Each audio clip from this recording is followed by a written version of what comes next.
Bien. Se escucha y se ve correctamente, ¿cierto? Doctor, te ve tanto su diapositiva y se le escucha normal. Ya, muy bien. Buenas noches a todos. Una vez más nos encontramos por aquí para poder compartir unos temas interesantes el día de hoy, ¿no? En primer lugar, vamos a tocar el tema de estudios contrastados en sistema gastrointestinal.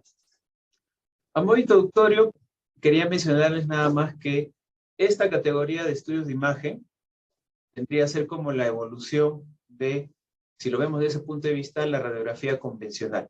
Las imágenes por radiografía tienen una gran desventaja, es que no nos dan información espacial. Con una radiografía, muy difícilmente nosotros podemos categorizar bien dónde se encuentra una lesión, ¿no? Por tal motivo, siempre piden, o siempre se sugiere que para poder más o menos, tampoco lo podemos hacer muy exactamente, ubicar una lesión, siempre se deben pedir al menos 2 incidencias radiográficas como tal, ¿no? Voy a poner un ejemplo nada más. Si este fuera una radiografía de tórax, ¿cierto? Aquí está el campo pulmonar, por aquí la silueta cardíaca y por aquí el otro campo del pulmón. Entonces, si yo tuviera en esta radiografía de tórax una lesión que se proyectara, por ejemplo, a este nivel, yo no puedo asegurar que esa lesión que he pintado de rojo sea una lesión que se ubique en un lóbulo, ¿no? Como ustedes probablemente ya sepan, o se ha visto un poco en el curso también, la descripción que hacemos es por regiones, ¿no? Es una descripción topográfica. Yo podría decir probablemente que sí, quizás es una lesión que se encuentra quizás en la región subclavicular del campo pulmonar derecho. Si yo más o menos quisiera ubicar esta estructura, tendría que pedir una incidencia adicional, que sería la lateral. Donde yo viera el pulmón así, o el campo pulmonar proyectado, más o menos así, la cisura mayor y por aquí la cisura menor, ¿no? Y en ese caso, podría darse en 2 escenarios, ¿no? Que esta imagen que se proyecta en esta zona podría estar ubicada aquí o podría estar perfectamente ubicada acá. Entonces, fíjense que en la radiografía convencional, son rayos X, ¿no? Una lesión por sí sola no puedo yo determinarla espacialmente. Puedo describirla así topográficamente, pero espacialmente no. Tendría que recurrir a una segunda incidencia para más o menos tratar de delimitar, ¿no? Si era verdaderamente el lóbulo superior o era lóbulo inferior en su porción más apical. Este concepto es el mismo, o sea, se aplica para todo lo que es radiografías en cualquier región anatómica. Si hablamos del abdomen, las radiografías pues obviamente van a tener mucho menor sensibilidad, porque hay un montón de estructuras intraabdominales, ¿no? Esas estructuras intraabdominales, desde un punto de vista muy simple, las podemos dividir en 2 grupos, ¿no? Un grupo llamadas estructuras sólidas, como el hígado, el vaso, los riñones, el páncreas, ¿no? Y por otro lado, aquellas que son, estrictamente hablando, el tubo digestivo, ¿no? Esófago, estómago, intestino delgado, en cualquiera de sus segmentos, el colon. Entonces, yo les aconsejaría, y esto pueden apuntarlo, que si el interés es evaluar estructuras sólidas del abdomen, la primera línea de imagen que uno debe recurrir es el ultrasonido. O sea, si ustedes quieren evaluar, por ejemplo, a un paciente en el que sospechan de una hepatitis, no van a pedir una radiografía de abdomen. Lo que tienen que pedir de primera línea es una ecografía. Igual, si yo quiero evaluar, por ejemplo, si existe esplenomegalia, ¿no? El vaso muy grande, no voy a pedir una radiografía para evaluar eso. Tengo que pedir una ecografía, ¿correcto? Y así, para cada órgano sólido, la mejor línea de imagen, la primera línea de imagen va a ser... Por el otro lado, si estamos hablando del tubo digestivo propiamente dicho, ya la ecografía no puede evaluar por la presencia del aire. El aire siempre va a significar un limitante para la exploración por ecografía. ¿Por qué? Por varios factores, ¿no? Por la impedancia acústica que tiene, la baja transmisibilidad del ultrasonido, etc. A fin de cuentas, no te genera imagen. Entonces yo no puedo estudiar el tubo digestivo correctamente como tal con la ecografía. ¿Qué opción me queda? La radiografía convencional. Pero ya sabemos que la radiografía tiene esa dificultad, esa gran limitante de la ubicación espacial. Entonces, muchos años atrás se vio cuál podría ser la manera de tratar de compensar un poco eso. Y digamos que la evolución inmediata en técnicas de imagen fueron los estudios contrastados. Entonces, con todo este preámbulo, les trato de decir que si el objetivo que tienen ustedes es de estudiar el tubo digestivo, desde un punto de vista superior al de una radiografía convencional, de primera línea van a hacer estos estudios contrastados. Obviamente, van a tener todavía la limitación de que no me va a dar una ubicación 100% exacta, ¿no? En la actualidad, eso lo podemos, digamos, esquivar o evitar pidiendo tomografías, ¿no? Pero sin llegar a una tomografía, podemos hacer una aproximación interesante con estos métodos que vamos a revisar. Utilizan un elemento adicional que es el contraste. Muy bien. Entonces, nuestro objetivo de hoy es evaluar esta estructura que tiene un esquema que vendría a ser el tubo digestivo visto desde un punto de vista en un corte transversal. Entonces, si yo veo un corte transversal, esquemáticamente hablando, habrá una capa más interna, que es la que está en contacto con la luz intestinal, y una capa más externa, que estará en contacto con el resto de estructuras del abdomen, ¿cierto?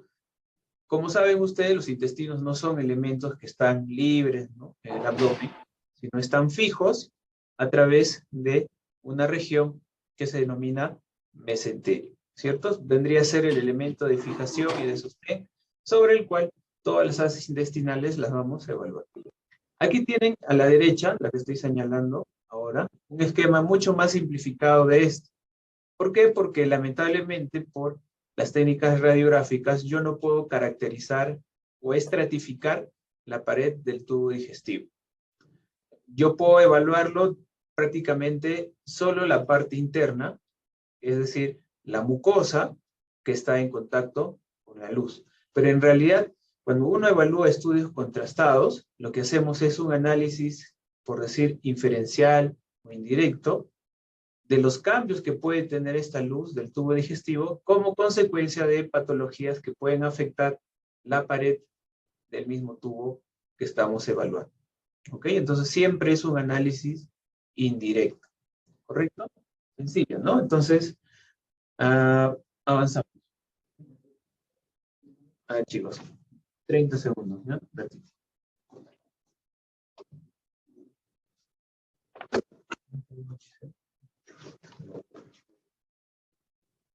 ¿Tienen alguna pregunta por el momento con la primera parte que les he dicho?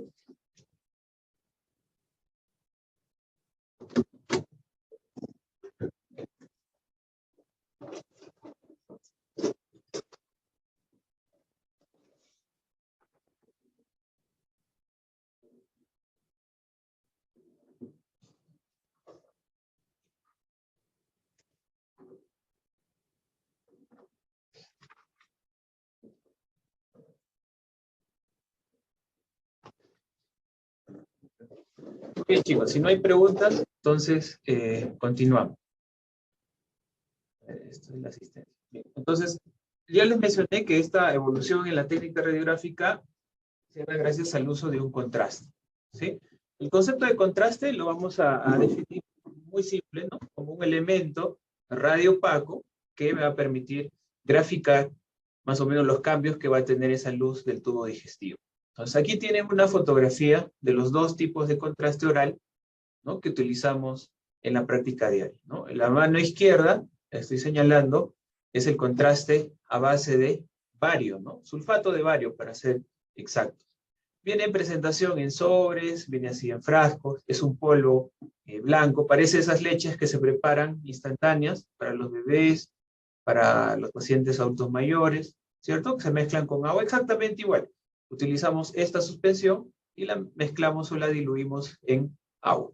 Nuevamente, posteriormente el paciente la va a ingerir y luego vamos a obtener imágenes radiográficas del segmento de interés.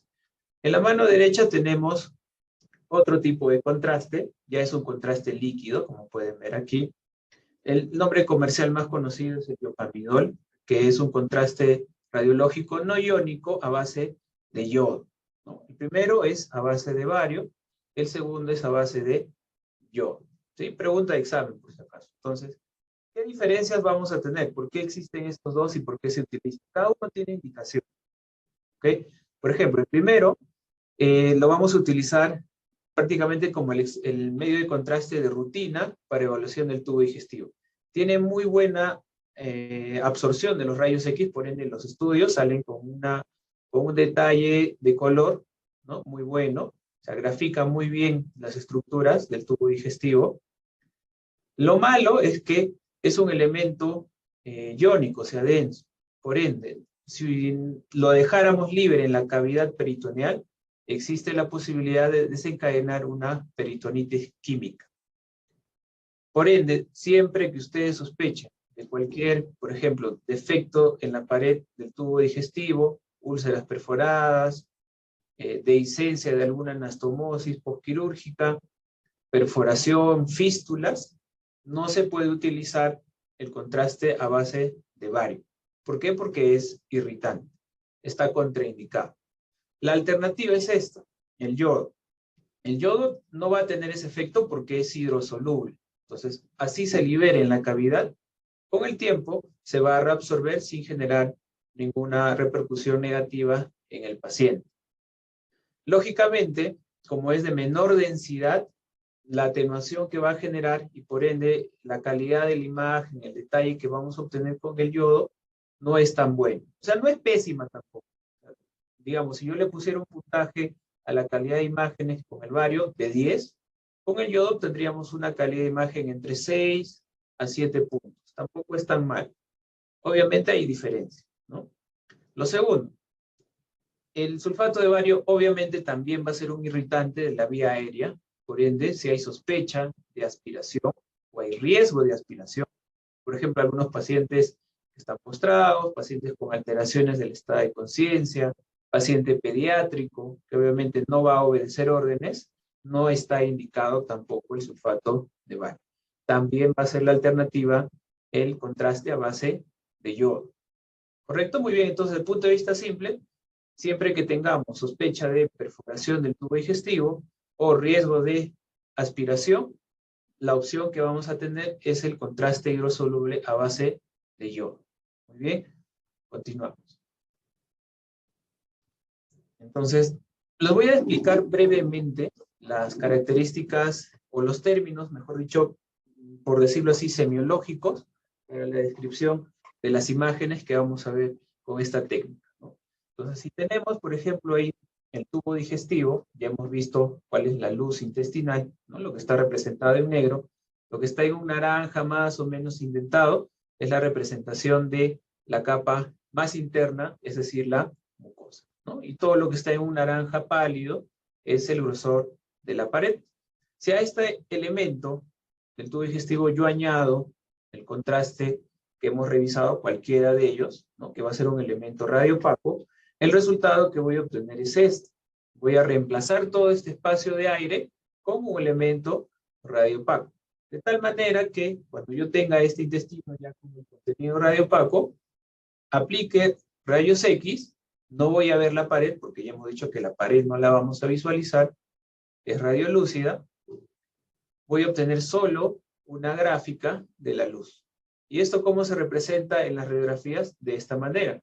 Entonces, noten que ya es un avance. Si yo lo comparo con la radiografía convencional, donde solo veía imágenes radiolúcidas que se pueden superponer, gracias a este pequeño y simple, a esta simple técnica, ya puedo más o menos identificar la orientación espacial, ¿no? Gracias a eso puedo identificar que esto es el colon, esta es la porción del colon transverso, esta vendría a ser la flexura esplénica del colon y esta porción el colon descendente.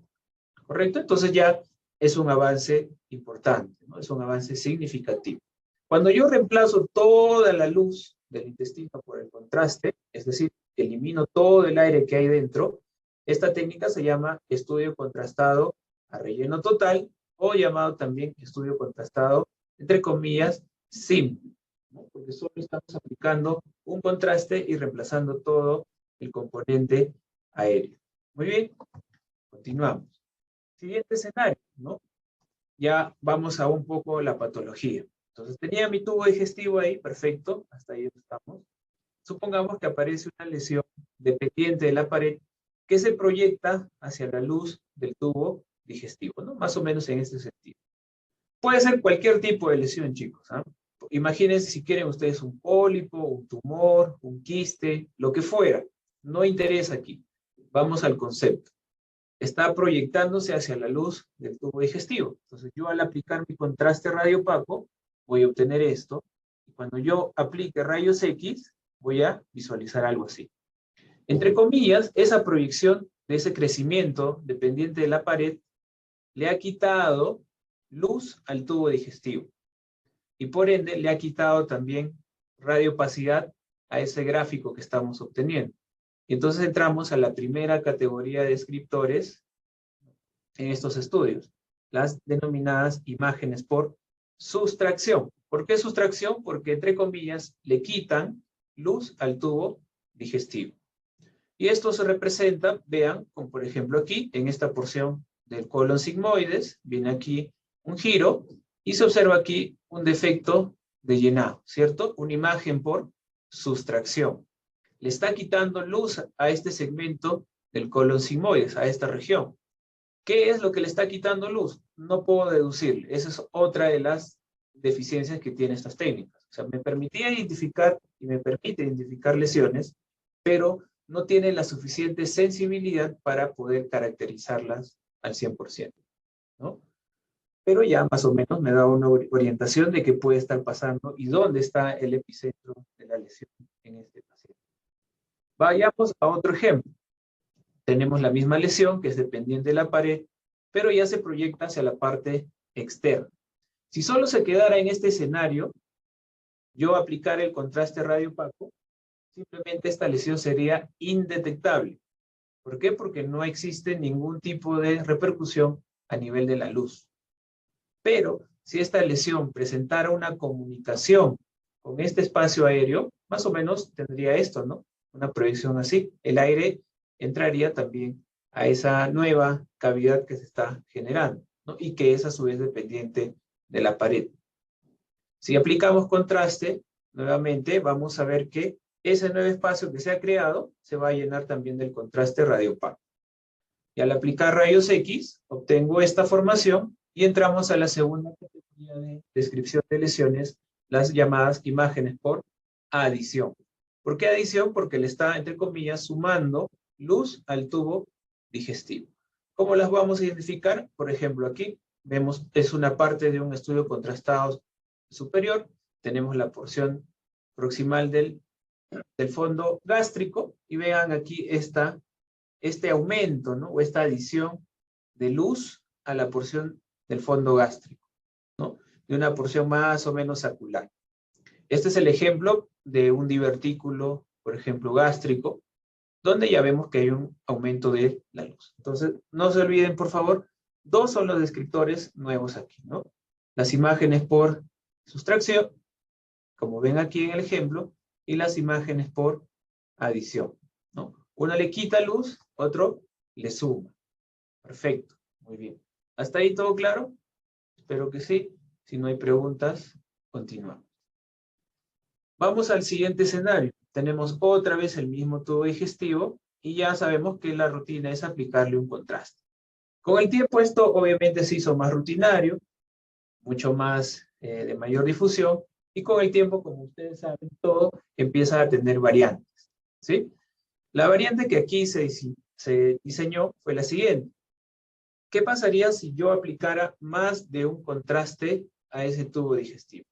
Es decir, yo aplico un contraste radiopaco, que puede ser cualquiera de los que ya hemos mencionado y comentado, elimino o retiro la mayor cantidad de este contraste y administro el segundo contraste, ¿no? Obtendríamos un segundo vaso, entre comillas, o una segunda administración de otro contraste. Pero lógicamente tiene que ser un contraste diferente, diametralmente opuesto. En este caso, algo radiolúcido. Y lo radiolúcido que tenemos, por de sobra en nuestro medio es el aire. Entonces se ocurrió esto, ¿no? Se les ocurrió esto. Apliquemos en un primer momento la sustancia radiopaca y apliquemos en un segundo momento la sustancia radiolúcida. ¿Qué vamos a obtener? Lo siguiente, ¿no? Como ven aquí en el esquema. Vamos a lograr que se distribuya una fina película sobre la capa más interna de este tubo digestivo, que ya sabemos que es la mucosa. Por ende se ve así, ¿no? Como impregnada por el elemento radiopaco. Y esto ya es una ventaja enorme, ¿no? Comparado con los ejemplos anteriores, porque en los ejemplos anteriores solo veía la luz. Pero aquí ya por primera vez puedo ver indirectamente una de las capas del tubo digestivo, que vendría a ser la mucosa. Esta técnica se conoce como estudios contrastados a doble contraste, lógicamente porque utiliza dos elementos. O llamados también, entre comillas, mucosografías, porque, como ven ustedes, se logra o se trata de impregnar solo la capa interna de este tubo digestivo, que es obviamente, la mucosa. ¿Qué se consigue con esto? Pues vean, cuando yo aplico los rayos X, solo veo esa fina película impregnada, y en la radiografía se ven así. O sea, nos da la percepción visual ya de volumen. No sé si ustedes lo perciben también. Ya podemos no solo ver quizás la imagen en dos dimensiones, ¿no? Ya nos da esa sensación de volumétrica. Ya nos permite quizás graficar cómo la mucosa se pliega, cómo se superpone sobre sí misma, y de manera indirecta, lógicamente, decir que, por ejemplo, este segmento intestinal sube por aquí, va hacia la derecha, baja, hace un pliegue sobre sí mismo, vuelve a subir, hace otro pliegue, vuelve a bajar, otro giro, y vuelve a subir, y así de manera sucesiva. Y como lo que estamos viendo, esta fina línea radiopaca es la mucosa, cualquier alteración en la misma, ya podría yo deducir que hay alteraciones mucosas, ¿no? Entonces, estas dos son las técnicas que utilizamos comúnmente, ¿no? Como dentro del grupo del protocolo de estudios contrastados, ¿no? Estudios contrastados simples o estudios a doble contraste. Un ejemplo, vean aquí, hay una imagen por endoscopía, ¿no? Es el estómago, vean aquí los pliegues del fondo gástrico, perdón, del antro. Vean aquí una lesión ulcerosa, ¿no? Un lecho ulceroso, hay algo de eritema en la pared. Muy bien, y cuando aplicáramos teóricamente el contraste oral en este paciente, obtendríamos esto, ¿no? El gráfico o la representación de la luz de todo el cuerpo y fondo del estómago. Vemos en esta zona, que vendría a ser el antro, ¿no? Las imágenes por sustracción, o sea, estos pliegues, que son los pliegues mucosos del fondo gástrico, no van a permitir que el contraste se llene ahí, ¿no? Se van a representar como imágenes por sustracción. ¿Por qué por sustracción? Porque se proyectan hacia la luz del tubo digestivo. Pero entre pliegue y pliegue hay este espacio pequeño, que es donde sí se va a depositar el contraste, que vendrían a representarse por estas líneas radiopacas que pueden ver ahí. Entonces, esta línea y esta línea representa el espacio entre pliegue y pliegue. Y esta formación más o menos tubular vendría a ser la representación del pliegue. O sea, esta imagen por sustracción tubular es ese pliegue que se dirige o se ubica a este nivel. Lo segundo es que ven, esta úlcera funciona como esos baches que hay en la carretera, que se llenan con agua después de la lluvia, exactamente igual. Aquí cuando yo aplique el contraste, en este lecho ulceroso, se va a llenar de agua, de contraste, ¿cierto? Se va a depositar. Entonces va a generar una imagen por adición, que es esta de aquí. Entonces, vean que la aproximación tampoco es mala, ¿no? O sea, podía yo identificar los pliegues, podía ver más o menos hacia dónde confluyen, y podía ver imágenes por sustracción, que obviamente esto significaría en el contexto clínico respectivo una imagen por adición. Por ejemplo, una úlcera, ¿no? Un paciente con pirosis, dolor abdominal en epigastrio, antecedente de consumo de AINES. Lógicamente, la sospecha de enfermedad ulceropéptica es alta, ¿no? ¿Por qué les pongo esta imagen comparativa? Pues lógicamente los tiempos cambian, ¿no? Cuando se diseñaron estos estudios, hablamos de muchos años atrás, no había técnicas volumétricas de imagen como las hoy en día, como la tomografía o la resonancia, y tampoco había pues las técnicas más invasivas y de visualización directa, como es la endoscopía digestiva. Obviamente, luego el estándar actualmente para evaluar este tipo de lesiones va a ser esto, ¿no? Una endoscopía. ¿Por qué? Porque evalúa el grado de inflamación. Vean en este ejemplo nada más. Aquí hay otra úlcera. Estoy tratando de circunscribir.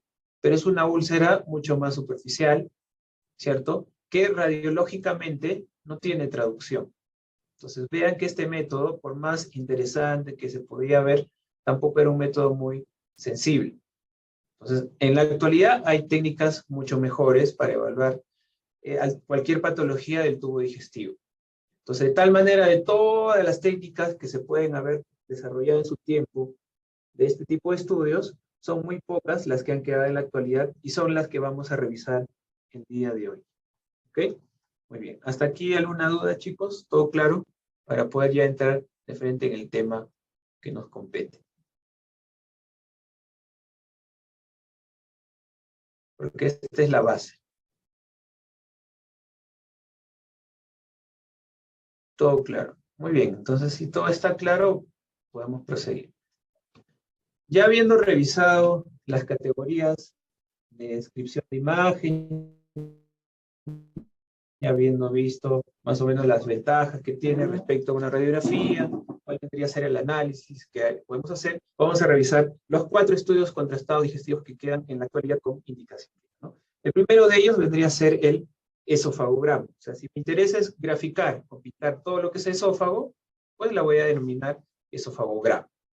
Es una prueba vigente porque permite todavía evaluar desde el punto de vista estructural. Voy a ver la configuración espacial, alteraciones de la luz, del esófago, etc. Y funcional porque son estudios que se hacen en tiempo real.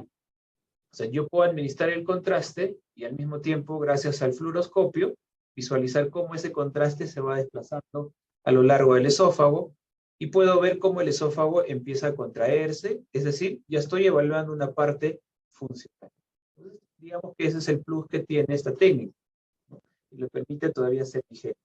Ventajas, el bajo costo, porque si lo comparamos, digamos, con el costo que puede tener una tomografía, una resonancia, es significativamente menor. Eso hace que sea más accesible el método, ¿no? Porque los equipos de radiografías, incluso algunos de fluoroscopía, tienen mayor difusión en todo lo que es nuestro país, ¿no? Las otras técnicas, por ejemplo, tomografías, y ni hablar de resonancia magnética, en nuestro país todavía son de poco acceso. No hay muchos hospitales. Si hablamos de Lima nada más como capital del país, son contados con una mano los hospitales que tienen equipo, por ejemplo, de resonancia magnética. O sea, donde teóricamente debe haber todo hospital, ¿no? Pero no es el escenario. Entonces, es una alternativa para nuestro contexto todavía con mucha más vigencia. Y esto es lo que deben ustedes manejar bien y dominar, las indicaciones. Entonces, ¿cuándo está indicado actualmente un esofagograma? Cuando queramos estudiar, por ejemplo, acalasia, que es parte de los trastornos motores, ¿cierto? Divertículos, cuando quiere evaluar, por ejemplo, la formación de anillos, bandas, algunas zonas de estenosis en el esófago, ¿no? Cuando quiere evaluar, por ejemplo, trastornos motores diferentes de la acalasia, como por ejemplo el espasmo esofágico difuso. ¿Por qué? Porque tiene esta parte, ¿no? Esta evaluación funcional. Entonces, esta vendría a ser quizás de las indicaciones más importantes. Si hablamos de la técnica en el protocolo en sí, vean aquí el paciente tiene que colaborar siempre. Y esto a veces es una ventaja y desventaja. ¿Por qué? Si el paciente es como en la foto, o sea, un adulto que puede colaborar, que entiende, el estudio no va a presentar mayor dificultad. Pero si el paciente, por ejemplo, es adulto mayor, quechua hablante, poco colaborador, con alguna alteración del estado de conciencia, paciente pediátrico, ya esa colaboración no es la ideal. Entonces la técnica va a tener mayor dificultad y las radiografías que vamos a obtener después con diferentes parámetros tampoco van a ser 100%, digamos, ideales. Entonces, por ende, estas técnicas siempre las tiene que desarrollar con la supervisión de un médico radiólogo, ¿no? Para que pueda en su momento dar sugerencias, ¿no? Y ver qué alternativas se puede optar de acuerdo a cada paciente. Ustedes ya saben que los estudios auxiliares nunca son generalizables a todos. O sea, no somos clones. Siempre se tiene que individualizar en el momento a cada paciente, ¿no? Pero a grosso modo la técnica es así, ¿no? Se prepara el contraste que les he mostrado, se le da al paciente un volumen respectivo, alrededor de 200, 250 cc de la solución preparada, y el paciente lo va a ingerir. Lo puede tener en la boca, luego le pedimos que lo degluta, y en tiempo real vamos dibujando o graficando cómo va pasando a lo largo del esófago, y luego analizamos las imágenes. Muy bien, aquí hay un pequeño video, ¿no? Para que ustedes puedan ver en tiempo real, ¿no? Vean ustedes. Esto es con una vista fluoroscópica, por eso se ve, entre comillas, negro, ¿no? Pero vean ahí cómo va deglutiendo el paciente, y el contraste radiopaco es aquello que se ve de ese color negro, ¿no? Vean cómo pasa. Entonces, es una evaluación estructural, veo el trayecto, veo el calibre del esófago, y funcional porque estoy viendo cómo el peristaltismo está trabajando para avanzar esa columna de contraste hacia el esófago. Veo que avanza, en este caso vemos que hay dificultad, ¿no? Por más que el paciente deglute y deglute, no avanza mucho. Entonces, ya vamos haciendo algún abordaje y alguna presunción diagnóstica, ¿no? Podemos poner al paciente en una vista más frontal, la anterior era oblicua, ¿no? Y vemos igual de la misma manera otro paciente, como ven, el contraste pasa de manera lineal, unidireccional, vemos cómo las paredes se contraen, incluso como imagen fluoroscópica vemos cómo el corazón late, los diafragmas se mueven, y aquí el ingreso, el vaciamiento hacia la cámara gástrica, ¿no? Muy bien, es un tema, digamos, es una técnica, perdón, que no requiere mucho material, donde la dificultad yo podría señalar que es en la cooperación que existe al momento de realizar las imágenes, ¿no? Entonces veamos las primeras patologías. Tenemos los anillos esofágicos, que van a ser defectos, o digamos entre comillas, ¿no? Formaciones alrededor del tubo digestivo que van a disminuir la luz del mismo. Entonces, si le va a disminuir luz al tubo digestivo, la representación en imágenes van a ser como defectos de llenado, o llamadas también imágenes por sustracción. Pero como son anillos de tejido fibroso, ¿no? Van a tener un espesor de más o menos entre 1 a 2 milímetros. Entonces, van a ser imágenes por sustracción entre un espesor de 1 a 2 milímetros. A veces, cuando esta obstrucción es parcial, podríamos ver el fenómeno del llenado en chorro, que es como que cae, ¿no? Una catarata. Como si ustedes sirvieran, por ejemplo, agua de una taza hacia una olla. Una columna fina de agua, ¿cierto? Se extiende de manera muy similar. Podríamos ver cómo el contraste va cayendo, ¿cierto? De manera muy lineal o laminar. Clínicamente los anillos pues se van a manifestar como disfagia, ¿no? No va a haber un buen tránsito al momento de ingerir los alimentos. Y el más conocido probablemente es el anillo de Schatzky, que es a nivel de la porción distal o inferior del esófago, ¿no? Llamado también como anillo esofágico inferior. Y tenemos aquí ejemplos. Entonces, la primera imagen, vean ustedes la columna de Vario cómo cae, y aquí se observa esta imagen por sustracción. Sí se ve en mi puntero, ¿cierto? Sí, doctor. Muy bien. Entonces se nota, ¿cierto? Le está quitando luz a la porción del tubo digestivo. Es una imagen por sustracción. El espesor es alrededor de los 2 milímetros y solo queda permeable este pequeño pedazo. Entonces es una imagen por sustracción. Primera opción diagnóstica a pensar aquí es un anillo esofágico. Pongo en otra vista, ya se nota un poco más esa disminución concéntrica, ¿no? Vean aquí la porción más proximal del esófago con una cavidad alrededor de los 25 milímetros, máximo 30, ¿no? Que es lo promedio, que vean aquí cómo existe otra vez estas imágenes por sustracción. Y como es una obstrucción parcial, esta columna de contraste cae a esta porción más distal del esófago, ¿ven? Como un chorro, como si fuera una catarata o una cascada, ¿no? Este es el fenómeno del chorro que les estaba mencionando. A veces estos anillos pueden ser un poquito más prominentes, ¿no? Pero siempre tienen esa disposición de ser imágenes por sustracción concéntrica. El anillo de Schatzky, que es este que les estoy mostrando aquí, vean, ya estamos en la parte más distal del esófago, y vean aquí cómo de manera concéntrica se muestran esas imágenes por sustracción. Entonces, si ustedes quisieran ver un paralelo, ¿no?, con algún elemento, es como que al tubo digestivo le pusiéramos una correa muy ajustada. Entonces va a generar, entre comillas, como una pequeña cintura, ¿cierto? Y esas imágenes por sustracción van a ser las representadas por los anillos esofágicos. Obviamente el tratamiento, la caracterización, etcétera, se puede complementar después con una endoscopía esofágica, ¿no? Otra de las patologías que podemos evaluar bien son los divertículos esofágicos, que se pueden dividir en divertículos por pulsión, por tracción, o los pseudodivertículos, ¿no? Va a depender de debilidades de la pared en la que se pueden proyectar las capas de esófago. Como es una adición de la luz esofágica, su representación por imágenes, en estos estudios será de imágenes por adición. Vean aquí, imagen de divertículos por pulsión. Vean cómo el tubo digestivo viene aquí, y aquí hay una imagen por adición, ¿no?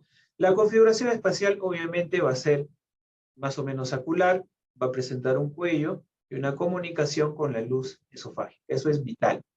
El tamaño es indistinto, ¿no? Vean, este divertículo por pulsión está aquí, más o menos a la parte más proximal del tercio distal del esófago. Y este de aquí, por ejemplo, es un divertículo epifrénico, ¿no?, que ya es mucho más proximal hacia la zona de desembocadura, hacia la cámara gástrica. Lo importante aquí es detectarlos, y si uno quisiera reportarlos, o mejor dicho, revisar en los informes radiográficos, siempre tienen que mencionarnos la ubicación, cuál es la pared que está dependiente, y el tamaño del cuello y el tamaño del saco del divertículo identificado. ¿Correcto? Vean aquí, los divertículos por tracción van a ser aquellas proyecciones, es la que estoy señalando aquí, ya no tan notorias como las anteriores, ¿cierto?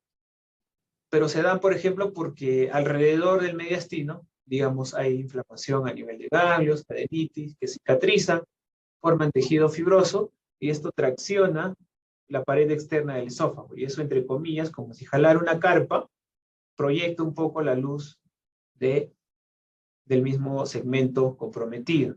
Y entonces va a formar una pequeña y muy puntiaguda imagen por adición, ¿no? Típico de o conocido también como divertículos por tracción. Muchos pacientes con tuberculosis, como hacen adenitis mediastinales, cuando cicatrizan, forman estas proyecciones, ¿no? Y es muy fácil identificable.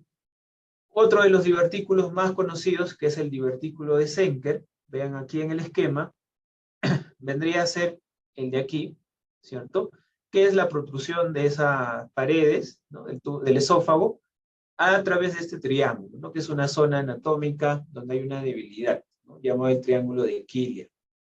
Hay otros tipos de divertículos, vean, uno que aparece por debajo del músculo cricofaringio y mucho más lateral, que también es muy conocido, que es el divertículo de Killian-James. Estos dos vendrían a ser los más frecuentes, pero de lejos el más frecuente es el divertículo de Zenker. Y vean, es parte, o se proyecta, mejor dicho, en la parte proximal del esófago. Entonces siempre va a tener esta ubicación, vean, es posterior, ¿cierto?, y central al esófago. Si yo viera una radiografía de un paciente con este tipo de divertículo, es muy característico, es típico. Vean aquí, su paciente, sacamos aquí una radiografía, está prácticamente toda la luz esofágica representada, y aquí en la parte proximal, vean, proximal, justo en la unión, se proyecta esta imagen por adición de configuración sacular con un cuello que comunica hacia la luz esofágica. Como esta es una proyección lateral, yo no sé si está aquí al centro o aquí al costado, ¿cierto? Por eso a veces normalmente se le complementa con otra vista en frontal. Y ya veo que se proyecta más o menos a la porción central. Entonces, esto ya es categórico de que sea un divertículo de Zenker. Muchos de estos pacientes a veces clínicamente se presentan por halitosis, ¿no? O sea, mal aliento. Y se detecta fácilmente con este tipo de estudios, ¿no? De manera sencilla, rápida y económica, ¿no? Y el manejo puede ser quirúrgico, ya le evaluará el cirujano general, quizás se le puede dar un manejo no tan invasivo, con endoscopia, etcétera, y eso lo puede ya evaluar, por ejemplo, un médico gastroenterólogo. Veamos aquí otros ejemplos. Aquí tenemos una primera imagen, un segundo momento y un tercer momento tras la ingesta del contraste radiopaco. Entonces, en la primera porción vemos alteraciones y en la segunda imagen ya empieza a graficarse esta imagen por adición, ¿cierto? Y en el tercer momento ya es mucho más evidenciable porque retiene contraste. Como a veces los divertículos son estructuras oculares sí, relativamente grandes, puede haber aire también ahí presente, que se mantiene incluso posterior a la ingesta del contraste. No esperemos ver que se rellene totalmente, ¿no? de la imagen radiopaca. Basta ya esta imagen por adición. Si hablamos de los trastornos de la motilidad, ya hemos visto los divertículos. Vamos a ver aquí de lejos lo más frecuente que pueden ser primarios o secundarios. Dentro de ellos, la acalasia forma, digamos, quizás el elemento más representativo como de los tipos primarios. Incluso la acalasia se puede dividir en primaria o secundaria. En la acalasia primaria es donde existe una falla en la relajación del esfínter esofágico inferior. Hay una relajación incompleta. Obviamente esto va a dificultar el paso del contraste hacia la cámara gástrica. Cuando vemos las imágenes, va a representar una morfología distal en pico de pájaro, que va a representar la zona donde hay la falla en la relajación de este esfínter. Y como es un elemento obstructivo, la parte del esófago anterior al mismo se va a empezar a dilatar. Entonces vamos a tener esas dos características, ¿no? Dilatación del esófago más la proyección en pico de pájaro o angular y afilada, ¿cierto? Que nos representa esto, ¿no? La relajación incompleta del esfínter. Otra de las alteraciones es el espasmo esofágico difuso, que se caracteriza por la ausencia intermitente de peristalsis primaria. En este caso no es el esfínter el que falla, sino la misma contracción del esófago, ya no es tan efectiva. Entonces, por ende, digamos, el tránsito de lo deglutido va a ser deficiente y va a tener esta alteración disfágica, ¿no? Si hablamos de las imágenes, lo conocido y lo representativo va a ser que se ven imágenes de un esófago como en sacacorchos, ¿no? Más o menos ondulado, periférico. Veamos aquí un ejemplo de acalasia. Noten, la flecha está señalando esa porción filiforme de contraste que representa toda la zona donde hay esa falla de relajación del esfínter esofágico. El término es pico de pájaro, a veces también lo encuentran como punta de lápiz, porque tiene que ser así. Vean, los ángulos lisos y terminación afilada y puntiforme. La acalasia primaria, que es por la alteración motora de la relajación del esfínter, tiene esa característica. Y como es un elemento obstructivo, vean como el esófago ya está, en este paciente, significativamente dilatado. O sea, si yo midiera, ¿no? Cogiera una regla, ¿no? Voy a medir de un lado al otro, de aquí, por ejemplo, hasta aquí, va a pasar los 25 milímetros que hemos dicho como promedio. Yo subo un poco más, a ver a las porciones, y vean el tercio medio del esófago ya tiene esta disposición, ya está tan dilatado que empieza a plegarse sobre sí mismo, ¿no? Empieza a hacer curvas. El esófago normalmente no tiene estos pliegues o estos recortes. A esto se le conoce como esófago sigmoideo, ¿no? ¿Por qué? Porque asemeja un poco al colon sigmoide. Y eso habla de que el trastorno pues ya está bastante tiempo instalado en nuestro paciente, ¿no? Y obviamente esto también va a generar repercusión, ¿no? En la calidad de vida del mismo. Estos dos ejemplos son de acalasia primaria, donde la falla es, vuelvo a repetir, alteración en la relajación del esfínter. El tercer ejemplo es la que se conoce como acalasia secundaria, donde no es el esfínter el que falla, sino existe un elemento externo, extra, adicional, que hace que el esfínter o se ubique en esa zona donde está el esfínter y no funcione. Lo típico es que sea, por ejemplo, un cáncer, ¿no? Una malignidad de la unión gastroesofágica, y eso obviamente va a quitarle luz a esta porción esofágica, se parece un poco, ¿no? ¿Ven? Pero si ustedes son un poquito más observadores, esta imagen por sustracción es mucho más irregular, ¿cierto? Mucho más extensa, que en la de las imágenes por acalasia. Inclusive uno podría decir, ¿no?, que la extensión en la acalasia es alrededor de los 30 milímetros, 35 como máximo, porque es más o menos la distancia o la longitud de ese esfínter. Cuando son acalasias secundarias, es decir, por cualquier otra patología, en este caso es un paciente con un cáncer esofágico distal, esas extensiones sobrepasan esta medida que hemos dicho, ¿no? En este paciente es más o menos 40 milímetros de extensión. Aparte también vean, el borde es mucho más irregular, es mucho más angulado respecto o comparado con una imagen por acalasia primaria. Aquí, en la acalasia secundaria, ustedes no pueden usar el término de pico de pájaro, es incorrecto. El término pico de pájaro o punta de lápiz como descriptor de imagen solo se aplica a los casos de acalasia primaria. ¿Okay? Pregunta de examen. Veamos otro ejemplo de un estudio de un paciente también con acalasia. Vean, perdón, ahí.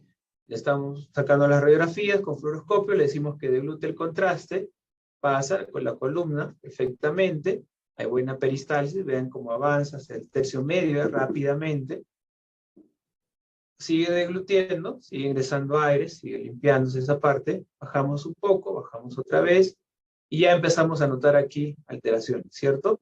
Vemos como el esófago de lo que era inicialmente, comparen aquí este calibre, ¿sí? Como en la parte más distal, ya está significativamente dilatada, ¿cierto? Hay una dilatación y empieza a formar repliegue sobre sí mismo. Entonces, eso nos indica que hay una causa obstructiva distal. Entonces, vean la porción distal del esófago, cómo empieza a circunscribir o a graficar esa morfología en punta de lápiz o pico de pájaro, como pueden mencionar. A veces, como estos pacientes ya empiezan a tener disfagias sólidos, los alimentos se quedan aquí. Entonces empieza a haber esta mezcla, ¿no?, entre contraste que administré y un poco de restos alimentarios que se encuentran ahí, ¿no? Y da ese aspecto así moteado, heterogéneo a este punto. Sigo evaluando, le digo al paciente que siga deglutiendo, ¿no? Pase saliva, le decimos, no pase señor saliva, para que estimulemos la peristalsis, hasta este punto donde ya vemos que no pasa. Entonces ya describimos y hacemos el diagnóstico de acalasia. Muy bien. Estos pacientes luego de acalasia con acalasia, pasan a cirugía, pueden pasar a cirugía, les hacen una miotomía, ¿no? Cortan ese esfínter, lo liberan. O la gran mayoría actualmente van a una técnica de dilatación neumática por endoscopía, ¿cierto? El endoscopio llega a ese nivel, llega al punto de estenosis del esfínter, y con dilatación neumática empieza a estirar las paredes, obviamente rompiendo un poco las fibras, estirándolas y corrigiendo esto. Los controles de estos pacientes con acalasia tratada también se pueden hacer con un esofagograma, pero con una técnica algo diferente, ¿no?, conocida como esofagograma con vario cronometrado. Prácticamente es lo mismo. Al paciente se le da el contraste, se le toma, pero ya no vamos a visualizar por su trayecto desde que lo ingiere hasta la unión gastroesofágica. Solo nos vamos a centrar en ese punto, ¿no? En la parte distal del esófago vamos a obtener imágenes de acuerdo al tiempo, ¿no? Por eso se le denomina cronometrado, ¿no? Vean, imágenes al minuto, a los 2 minutos y a los 5 minutos. Y vamos a ver cómo cambia el calibre de ese segmento dilatado del esófago y la altura de esa columna de vario que se queda estancada a ese nivel. Y lo vamos a ir comparando cómo va disminuyendo o cómo va incrementándose de acuerdo al tiempo. Por ejemplo, en este paciente, que no ha habido una buena respuesta al procedimiento, vemos que a medida que avanza en el tiempo, el calibre aumenta, a pesar de que la columna de vario disminuye, ¿cierto? Entonces, esto nos habla de que no ha habido una buena respuesta al tratamiento en este paciente. Incluso esta técnica pues, se puede comparar con la manometría, que debería ser quizás la técnica estándar para evaluar esto, ¿no?, el cambio de presiones. Y vean aquí, chicos, se administra contraste a los 5 minutos, y miren aquí cómo en este paciente con acalasia hay una alta resistencia en este esfínter. Se trató, se le administró contraste, mismo paciente, control otra vez a los 5 minutos, y miren cómo ya hay un pasaje normal, ya no se grafica ni se estanca el contraste en la parte distal del esófago, ¿no? En este caso, podemos categorizarlo como una buena respuesta al tratamiento. El segundo ejemplo es donde ya no hay una buena respuesta, ¿no? Paciente con acalasia, pre-procedimiento, vean ustedes la distancia del calibre, 35 milímetros de diámetro, esófago dilatado, y una altura y columna de vario de 65. Se realiza el procedimiento, miren que manométricamente, teóricamente hay menor presión, pero funcionalmente todavía no ha resuelto el problema, porque igual el mismo paciente a los 5 minutos se sigue observando todavía una dilatación esofágica un poquito menor, pero no significativamente menor, no vean 33 milímetros, pero sí una disminución de la columna de vario, es decir, pasa un poco el contraste, pero no lo suficientemente rápido y necesario para corregir las molestias. Este paciente se cataloga como mala respuesta y va a proceder, por ejemplo, a una segunda intervención o a un segundo intento de procedimiento. Entonces, el esofagograma me permite diagnosticar y también valorar la respuesta en el contexto de una acalasia. Muy bien. Otro de los trastornos motores clásicos es el espasmo esofágico difuso, que también lo podemos detectar porque hay falla en la peristalsis, ¿no? Y vean ustedes cómo se forman estas contracciones no útiles en la pared esofágica, de tal manera que ya yo veo estas proyecciones, ¿no? Ondulares o periféricas, que le dan ese aspecto como si fueran los bucles de un sacocorcho. Otro ejemplo, otro paciente, y ven ustedes esta disposición sacocorcho, ¿cierto? Espacial de todo el... En este caso, ya es característico también y podemos hacer el diagnóstico con el estudio de esofagograma. Los otros trastornos motores que pueden haber como consecuencia, por ejemplo, de enfermedades autoinmunes como esclerodermia, etcétera, ya no las podemos categorizar nosotros como estudios de esofagogramas. Esos tienen que ir sí o sí a manometría, por ejemplo, ¿no? O estudios mucho más invasivos y más dinámicos.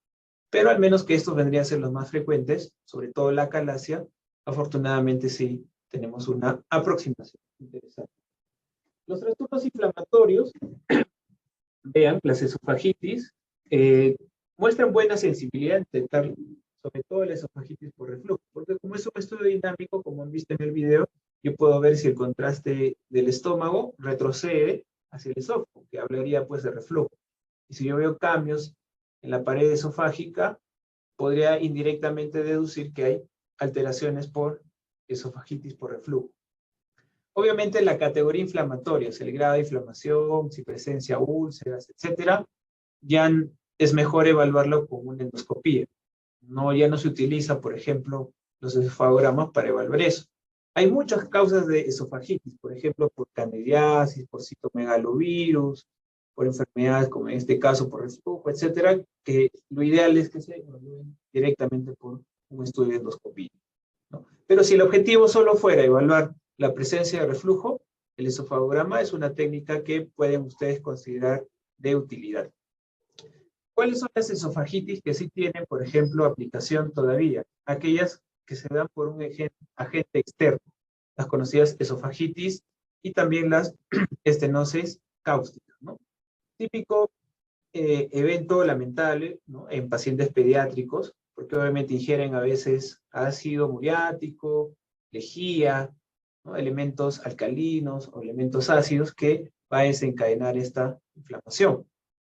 O a veces en algunos pacientes adultos que por algún trastorno o alteración psiquiátrica intentan suicidarse y generan también ingesta de esto. ¿Y cuál va a ser la representación? Entonces, en esos pacientes, como hay sospecha de perforación, como hay sospecha de lesión, la endoscopia ya no va a ser un buen método, ¿no? Porque es meter un elemento rígido en el esófago. Entonces, aquí sí, como una valoración previa, está indicada la esofagografía o el esofagograma. Pero como ya saben ustedes, si hay sospecha de obstrucción o perforación, va a tener que ser realizada con contraste a base de yodo. No va a tener que ser hecho con sulfato de bario. Y vean aquí, este es un ejemplo de esofagitis por reflujo en un paciente que en el estudio dinámico se observaba el retroceso de la columna de bario, ¿no? Aquí incluso es un paciente que tiene una hernia hiatal, hay un desplazamiento de la unión gastroesofágica que está señalada aquí, hay cambios a nivel, y vean cómo la columna de bario va bajando lento, lento. ¿Por qué? Porque como causa de la inflamación, La pared también ya no es tan distensible, vean aquí, ya no se distiende tan normalmente, empieza a haber cambios a nivel de la mucosa, empiezan a engrosarse algunas de ellas, y por ende se empieza a ver como pliegue, ¿no? Entonces son signos indirectos. Si yo viera en el estudio en tiempo real, vería como de la cámara gástrica refluye el contraste, ese segmento esofágico inferior empieza a presentar estas pequeñas imágenes por adición periférica, ¿cierto? Como pueden ver, que representarán pues pequeñas úlceras que están formando a nivel de la pared esofágica, que con el tiempo, por ejemplo, podrían condicionar un esófago de Barrett, que vendría a ser un cambio, ¿cierto? En la estirpe celular de ese tejido, ¿no? Un cambio más o menos intestinal, como podemos ver aquí. Este es un caso de un paciente pediátrico post ingesta de lejía, y vean cómo el tubo digestivo se ve pues ya no hay esa peristalsis o esa distensión distal con contracción proximal, que es típica del movimiento peristáltico. Prácticamente parece un tubo laminar, ¿no?, aperistáltico, que muy probablemente en el tiempo va a generar estenosis, ¿no? El estudio aquí en el paciente se hizo con contraste hidrosoluble en yodo, y el objetivo era evaluar aquí si no había perforación o no, ¿no? Afortunadamente, al menos, no había una perforación esofágica. Vemos que en todo el trayecto no hay fugas del contraste, y se verifica y llega a la cámara gástrica, ¿no? Igual este paciente va a ir a seguimiento para evaluar la presencia de estenosis. Muy bien, hasta aquí es la utilidad práctica del esofagograma. Ahora vamos a evaluar la parte siguiente, que vendría a ser la serie digestiva superior, o conocida también como estudios de esófago, estómago y duodeno. No se puede solicitar de esas dos maneras, serie digestiva superior o serie esófago, estómago, duodeno. Obviamente las indicaciones van a ser actualmente mucho más limitadas, mucho más especificadas, a pesar de que todavía se podría hacer una evaluación morfológica y funcional de esta porción del tracto digestivo superior. Las indicaciones han disminuido notablemente porque tenemos la técnica como tomografías, podríamos hacer endoscopías que evaluamos en conjunto para muchas de las patologías de este segmento. Entonces, por ahí que hay algún otro, ¿no? Se puede emplear en casos de sospecha de obstrucción a nivel gástrico, por ejemplo, pacientes con síndrome pilórico, ¿no?, vómitos coercibles, y que obviamente quizás queremos evaluar primero antes de aplicar cualquier otro elemento, si hay un buen pasaje, y poder obtener quizás una videoendoscopía en su momento. Y lo que vendría a ser quizás en la actualidad la mayor de sus indicaciones es en el control de pacientes posoperados con anastomosis.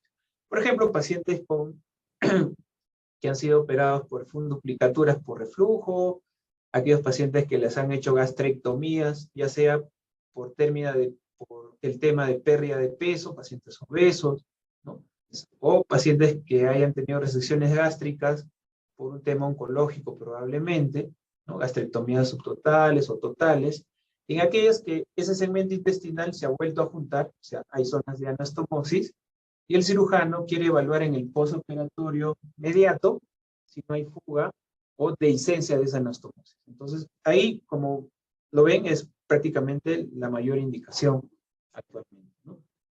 Es una técnica, como es un segmento del tubo digestivo mucho más amplio, esófago, estómago, duodeno, va a requerir mucho más cooperación del paciente, vamos a obtener muchas incidencias, diferentes posiciones, vean ustedes, ¿no?, oblicuas, frontales, oblicuas izquierdas, oblicuas derechas, ¿no?, de tal manera que espacialmente yo, el estómago sobre todo, voy a tratar de disociar espacialmente cada uno de sus segmentos, ya sea, por ejemplo, el fondo gástrico, la porción del antro, etcétera, ¿no? ¿Por qué? Porque obviamente, si me remonto a la época en que se diseñó esto, no podía yo todavía determinar espacialmente las lesiones, ¿no? En la actualidad, eso fácilmente se puede evitar con una tomografía de abdomen. Pero vamos a ver algunas de las indicaciones. Enfermedad inflamatoria, por ejemplo, esta era de las indicaciones clásicas, ¿no?, evaluar la presencia de úlceras. Vean ustedes al centro la imagen de videoendoscopía. Aquí tienen el lecho ulceroso, ¿cierto?, que ya saben ustedes que se va a representar como una imagen por adición. Está representada aquí por la flecha negra y aquí por la flecha blanca, ¿no? Que vendría a ser esta imagen radiopaca por adición. Lo clásico aquí, y es por eso el que puse las fotografías, es que a pesar de que ya no es la primera indicación, todavía se consulta sobre todo en temas de examen, ¿no? O como cultura así general, algunas características en esta imagen. Siempre les pregunto, ¿no? ¿Qué características tendrían las úlceras probablemente benignas? Y es este ejemplo, ¿no? Los límites de la úlcera son mucho más lisos, son más regulares, hay confluencia de pliegues, vean ustedes como en este otro ejemplo, y sobre todo vendría ese signo radiológico clásico descrito, que es esta banda radiolúcida en la base de la úlcera, que representaría este borde, ¿cierto? Regular, liso, edematoso en el lecho ulceroso. Eso como configura una especie de anillo, se conoce como anillo de Hampton. Entonces, vendría a ser el signo radiológico típico de una úlcera benigna o probablemente benigna. El segundo ejemplo es de las úlceras probablemente malignas. Obviamente, vean aquí el lecho ulceroso, ya hay mayor irregularidad de los bordes, los pliegues ya no confluyen tanto, y empieza a notarse la formación o la dependencia de una masa. Esto es el endoscopía. En la traducción contrastada veremos pues que el lecho ulceroso también se va a representar como una imagen por adición, pero los límites son mucho más irregulares, ¿cierto? Los contornos mucho más densos. No hay anillo de Hampton, porque no es un proceso inflamatorio, edematoso como este, mucho más crónico, ¿cierto?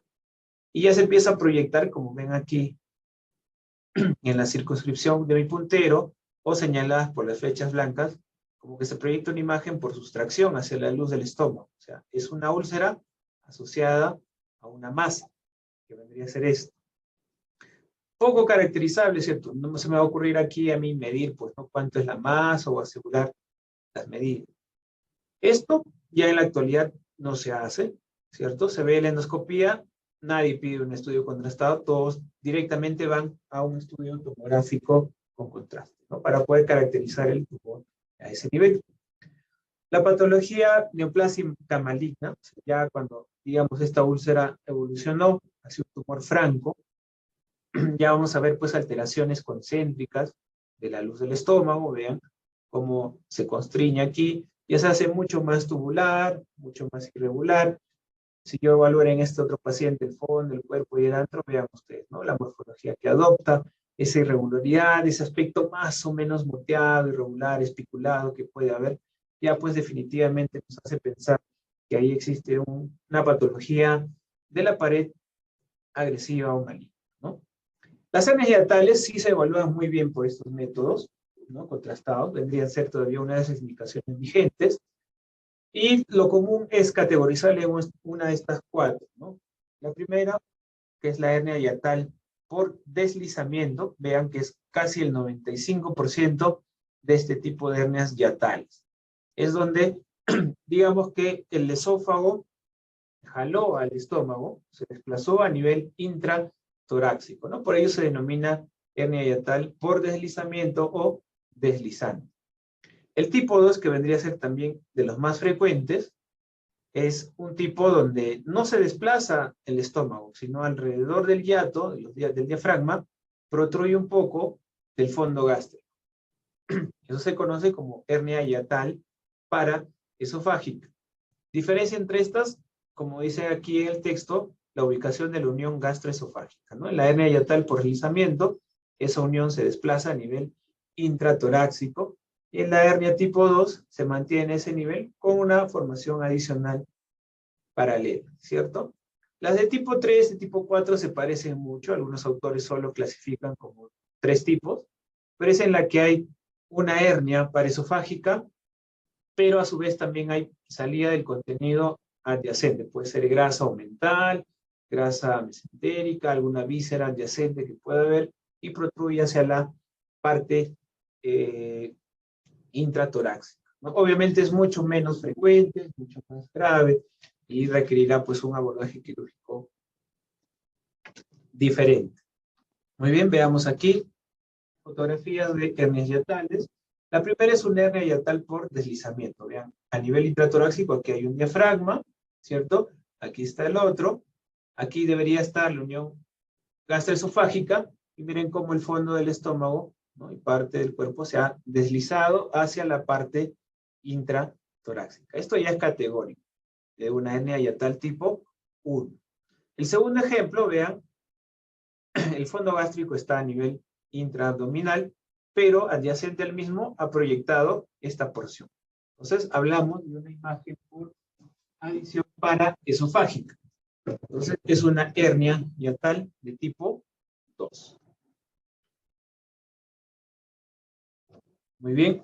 Otra de las indicaciones también frecuentes y útiles y vigentes vendría a ser la determinación de los vólvulos gástricos, que son de dos tipos. Órgano axial, como ven aquí en el esquema, el estómago gira, o mejor dicho, se volvula sobre el eje largo, por eso se denomina órgano axial. Eso que configura que la curvatura mayor esté en esta disposición y la curvatura menor en esta otra, como que invierten lugares.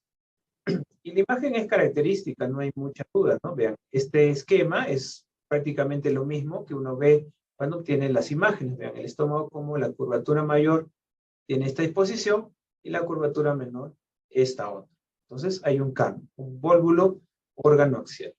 Y el otro tipo de vólvulo es el denominado mesentérico axial, que gira en el eje corto. Y vean aquí, la porción del antro sube y el fondo se desplaza hacia abajo, ¿cierto? Ahí se giro y se obtiene esta morfología. Cuando uno hace el estudio contrastado, ve esto, ¿no? El esófago llega por acá, llega al fondo, viene por aquí, el antro y píloro por acá arriba, ¿no? Como que ha habido un cambio de ubicación, ¿no? El fondo más inferior, antro, píloro mucho más superior. Obviamente, ambos vólvulos clínicamente se van a representar como cuadros obstructivos superiores.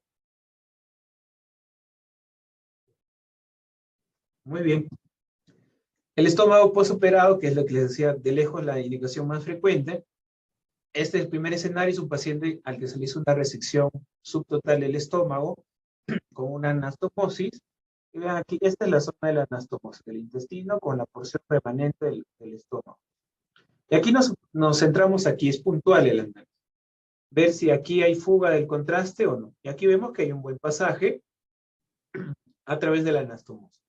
El segundo ejemplo, también ha habido una gastrectomía total, se ha hecho una anastomosis con segmento intestinal y el esófago, pero lamentablemente, como pueden ver aquí en las flechas señaladas, durante la exploración se ve que el contraste sale hacia la cavidad. Hay una fuga. Entonces, eso ya nos indica que es una dehiscencia de la anastomosis y por ende probablemente requiera que el paciente sea reintervenido. El tercer tipo de examen es el tránsito intestinal y el enema de colon. Ambos los podemos agrupar porque es, digamos, una valoración panorámica y global de esos dos segmentos. Vamos a valorar en el primero todo lo que es el intestino delgado y en el segundo todo lo que vendría a ser el colon. Ya tiene mucho menos indicaciones todavía en la actualidad, sobre todo los enemas por colon, porque también tenemos en la actualidad la colonoscopía, que es una visualización también directa, terapéutica, procedimientos, etcétera, se pueden hacer a través de ella, y ya pues la detección por un enema de colon ya pierde mucha vigencia. El tránsito intestinal, en cambio, todavía tiene alguna indicación. Desde el punto de vista de protocolo, igual el paciente ingiere una cantidad significativa de contraste, se obtienen radiografías y como ven aquí en el esquema, vamos a obtener imágenes cada cierto tiempo, ¿no? Son imágenes seriadas. A los 15 minutos, a los 30, y luego así progresivamente hasta que veamos que esta columna de contraste radiopaco grafique hasta el ilion y llegue a la válvula iliocecal. Cuando vemos que ya empieza a pacificar un poco el ciego, ya el estudio ha terminado, se suspende, y luego se empieza a analizar las imágenes, ¿no? Y obviamente las imágenes se analizan en su conjunto. Evaluaremos, por ejemplo, cómo se distribuyen las asas intestinales, cuál es, digamos, el patrón, ¿no? O la morfología que tienen. También nos va a importar el tiempo, ¿no? Cuánto demoró en llegar al colon, cuánto quizás está muy acelerado y llegó al control de los 30 minutos, ya está a nivel del ciego, entonces es un tránsito acelerado que hablaría de un proceso funcional importante. Entonces son análisis estructurales y funcionales casi siempre, ¿no? En el enema de colon, obviamente ya no va a ingerir el paciente, se le va a colocar por vía rectal el contraste radiopaco. Es un procedimiento, pues no vamos a mentir, es un procedimiento muy incómodo para los pacientes. Sobre todo si aplicamos los colon a doble contraste, o sea, aplicamos primero varios, luego tratamos de recuperar un poco el contraste, y luego con una especie de insuflador, una botella vacía si quieren verlo así, vamos inyectando aire hasta que esa columna de aire ingrese por el recto, avance por el sigmoide, suba hasta por aquí, la flexura esplénica, colon transverso y llegue hasta el ciego. O sea, en realidad es un procedimiento que es muy incómodo, los pacientes muy pocos los toleran bien, ¿no? Pero te da un detalle espacial interesante, ¿no? Bueno, afortunadamente ya son menos las indicaciones, porque es mejor el método para evaluar patologías. ¿Cuáles deberían ser las patologías vigentes? Por ejemplo, en el estudio de enfermedad inflamatoria intestinal, por ejemplo, para evaluar zonas de tubo digestivo normal, con zonas de tubo digestivo con estenosis, ¿no? Pacientes que tienen el antecedente ya de enfermedad, por ejemplo, de Crohn, aquellos que van a presentar zonas como secuela de inflamación, ¿no? Por la fibrosis, entonces van a tener distensión abdominal, a veces son cuadros de suboclusión. Si viéramos con mucho más detalle, se va a ver que el patrón de la mucosa es mucho más irregular, ¿no? Que hablaría quizás de un edema de las vellosidades intestinales, y quizás el elemento más representativo que traduce ese edema a nivel de la pared intestinal será lo que está señalado aquí por flechas, estas flechas blancas, que es la floculación del contraste. Ya habíamos visto, ¿no?, que cuando la mucosa está íntegra y no está comprometida, el contraste se adhiere muy bien y podemos obtener estas imágenes, ¿no?, muy bonitas, muy anatómicas, o más o menos indirectamente ver los pliegues. Pero cuando es una superficie inflamada, edematosa, ya no se adhiere bien el contraste, y por ende habrá zonas que no se grafican, y zonas precisamente donde hay estas pequeñas formaciones floculares del contraste. A esto los radiólogos, digamos, en los radiólogos clásicos lo describían como tormenta de nieve o copos de nieve, ¿no? El descriptor sería simplemente floculación del contraste, ¿no?, que vendría a ser la representación, voy a repetir, de un proceso inflamatorio a nivel de la mucosa intestinal. Lo que sí se puede detectar muy bien también a nivel del colon, sobre todo, vendría a ser la enfermedad diverticular, ¿no?, como imágenes por adición múltiples y pequeñas, y en este caso, por ejemplo, distribuidas a nivel del colon transverso, colon sigmoides, ¿no?, y caracterizarlas con ellas con mucha facilidad. En enfermedad inflamatoria intestinal se puede evaluar no tanto en la fase activa como aquí, donde hay úlceras, el botón de camisa o imágenes por efecto de llenado por inflamación en la mucosa, sino hay estadios más tardíos para evaluar si hay zonas o cambios en la pared por la fibrosis, ¿no? Como pueden ver aquí, vean, el ciego tiene una disposición más o menos normal, colon ascendente también, colon transverso proximal también, pero ya a partir de la flexura esplénica y colon descendente, ya hay un cambio significativo del calibre y la formación de la pared. Ya no se ven las austras, como ven aquí en el colon, normal. O sea, ya este segmento está pues tan inflamado que no te permite hacer una, o no te da esa representación anatómica que uno esperaría, ¿no? La malignidad lo pongo porque obviamente no se estudia ya por estos métodos. Si uno sospecha de un cáncer de colon, por ejemplo, o de recto, lo que vas a pedir es una tomografía en el primer caso o una resonancia magnética en el segundo. Porque me permite evaluar todo lo que necesito saber para un cáncer: estadificación, tamaño tumoral, ganglios, extensión, compromiso regional, límites operatorios, lo que fuera. Esto es simplemente, digamos, ya actualmente desde el punto de vista académico, ¿no?, para que lo tengan. Esto también lo preguntan a veces, ¿no?, esta disminución de la luz concéntrica de este segmento del colon, irregular, y esto se conoce como el signo de la mordida de manzana, ¿no?, como si hubieran comido una manzana y solo dejaron la parte central del huesecillo, ¿no?, están las semillas, algo así más o menos se distribuye, ¿no?, que puede ser en un segmento, que puede ser en varios segmentos, que se representa como imágenes por sustracción, de larga extensión o de una extensión significativa en ese punto. Muy bien, eso